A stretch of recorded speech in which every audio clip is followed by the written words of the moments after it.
ma chère ambassadrice, content de te retrouver. Dans cette vidéo, je vais t'expliquer la clé qui justifie scientifiquement pourquoi la loi de l'attraction fonctionne. Si tu te rappelles de la vidéo que j'ai pu faire il y a quelques jours en arrière, je vais t'expliquer un petit peu le processus pour faire une loi d'attraction correctement, pour t'assurer que ça va fonctionner. Si tu te rappelles, il y avait l'état d'esprit, le fait de mentaliser ce que tu désirais profondément, ensuite le verbaliser. Le fait de le verbaliser, ça te permettait d'avoir des actions. Ces actions allaient devenir des habitudes. Et c'est bien sûr ces habitudes qui allaient commencer tout doucement à devenir tes propres valeurs. Et c'est en devenant tes propres valeurs que ta personnalité change et que du coup, tu changes le cours de ta vie par une destinée différente. J'aimerais apporter une approche un peu scientifique cette fois-ci pour que tu puisses comprendre pour quelle raison la loi de l'attraction est autant à la mode et on en parle autant. En fait, il y a une raison purement cellulaire, scientifique, qu'il est intéressant de connaître et que je vais te dévoiler là. En fait, cette explication, je ne pouvais pas l'apporter le jour où je t'en ai parlé parce que ça aurait fait trop lourd, trop compliqué et je pense que tu aurais perdu le fil et certainement la motivation d'essayer de te mettre en mouvement par rapport à l'astuce que je t'apportais à ce moment-là. Et maintenant que c'est chose faite, je vais te révéler en fait l'explication scientifique cellulaire qui donne complètement un sens en fait à cette loi de l'attraction. Parce que forcément quand on parle d'attraction, on parle de magnétisme. On parle de choses qui interagissent, qui vont vers une source comme si les choses étaient aimantées. Et comme si ces choses venaient naturellement à toi sans que tu aies à faire des efforts. En fait, c'est faux. Les efforts, tu en fais, tu les fais. Et ces efforts sont même très très nombreux. C'est tout le processus de mentalisation, de verbalisation, d'action et de routine. Donc quand on parle de routine, on parle de zone de répétition, de zone de confort. Et j'ai envie de te dire que c'est à ce niveau-là précis que se trouve en réalité l'explication scientifique.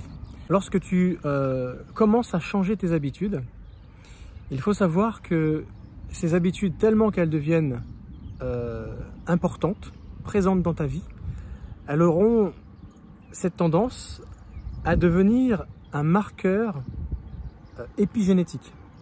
Ça va tellement influencer ton environnement, on va dire social, familial, relationnel, mental, émotionnel, tout aura une influence sur ta vision de voir les choses, de faire les choses et la façon dont tu fais les choses et pourquoi tu fais les choses, que forcément il va y avoir en fait ce qu'on appelle une transcription génétique de par cet environnement et cette influence épigénétique. Donc c'est cet environnement qui fait toute la différence. L'environnement que tu auras créé autour de cette répétition, du coup de ces valeurs que tu vas commencer en fait à faire tiennes. Valeurs, donc je rappelle que des valeurs hautes, c'est pas rien, c'est quand même quelque chose qui est très important en ce sens que, eh bien, ça te permet en fait de faire les choses avec un but, un sens, et que tu ne fais pas les choses pour le plaisir de les faire. Non, si tu les fais, c'est parce qu'il y a vraiment une raison d'être. Et cette raison d'être, elle est devenue, j'ai envie de dire, vitale, quelque chose d'hyper important, qui est en fait la cause qui te fait faire ces choses. Donc forcément, lorsque tu es habité par ce genre de choses, donc tout ça, ce sont des fréquences, il ne faut pas oublier que des valeurs deviennent des fréquences, tes habitudes sont des fréquences, et elles deviennent des marqueurs intérieurs quand elles deviennent des valeurs. Donc forcément, ça va interagir sur la transcription génétique. Ça va s'encoder, ça va se propulser dans tout ton corps grâce au système cardiovasculaire, c'est-à-dire le sang. Et c'est là que le détail scientifique prend sa source. Le sang se resynthétise en 4 mois. C'est-à-dire que le sang que tu as dans ton corps là n'est pas le même d'il y a 4 mois en arrière. Parce que les cellules sanguines, le cycle de la resynthétisation des cellules sanguines se font sur 4 mois. 4 mois plus tard, il y a un processus de resynthétisation qui va préparer un sang nouveau et évacuer le sang qui aura fait son travail, et son recyclage arrive à terme. Donc c'est ce qu'on appelle l'apoptose des cellules sanguines. Apoptose qui existe pour toutes les cellules du corps. Et donc quand ce processus se met en branle, eh bien tu as ce qu'on appelle un sang nouveau avec une nouvelle prise en compte des informations par le sang. Parce qu'il faut savoir que tout ce qui se passe dans ton corps, toutes les informations qui interagissent, qui rentrent, qui sortent, qui sont créées et propagées dans ton corps, c'est grâce au système cardiovasculaire. Si jamais il se passe quelque chose au niveau de la tête, cette information doit aller dans le corps pour atteindre les autres zones du corps qui seront concernées par le travail qui est demandé. Si jamais l'organe en question a une information à faire passer, donc il va utiliser également le sang, donc il va émettre une information électrique qui va devenir électromagnétique, chimique. C'est chimique dans le sens où il va y avoir justement un encodage, une communication cellulaire qui va se générer par la cellule de l'organe en question. Cette information va être dupliquée par un système de transcription. Donc là on parle d'ARN, l'ADN qui va dire que bah voilà, je suis malade, ou si jamais c'est ça l'information, l'ARN messager qui va reproduire ce message pour qu'il soit lourdement transcrit et propagé dans le corps. Mais pour qu'il soit complètement propagé dans le corps, il faut qu'il prenne la voie cardiovasculaire, parce que c'est par le sang que toutes les informations du corps voyagent dans le corps et arrivent au tréfonds de toutes les zones du corps pour s'assurer justement que tout le corps a pris connaissance de l'information qui doit être connue, sue, pour que les autres zones du corps, si elles ont un rôle à jouer, puissent se mettre en branle pour aider cette zone du corps qui est malade, qui n'est pas bien, ou l'inverse, qui peut être bien, il dit ben voilà, tout va bien, donc du coup c'est juste pour vous dire que tout va bien, donc puisque je suis bien, j'ai de l'énergie, vous pouvez m'alléger au niveau de l'énergie que vous étiez en train de me donner, et peut-être le donner à une autre zone du corps. Vous voyez, cette communication qui dépasse l'entendement et qui surtout ne nous demande pas notre avis. Tu es d'accord que je dis ça? Non, ça se fait naturellement. La machine humaine est tellement complexe, tellement merveilleuse que justement on est en droit de se dire comment ça a pu venir, est-ce que c'est le fruit du hasard? Mais c'est un autre domaine de discussion. Donc voilà, ce que je voulais partager avec toi, c'est que à partir du moment où une habitude a vu le jour, cette habitude devient quelque chose d'important pour toi, au point que ça devient ta valeur. Ça veut dire que cette valeur va influer fortement l'environnement épigénétique pour lequel tu te verras faire les choses pour une raison valable qui va régir, on va dire, des valeurs hautes, telles que, je sais pas moi, le besoin de faire les choses avec précision, avec empathie, avec amour, ou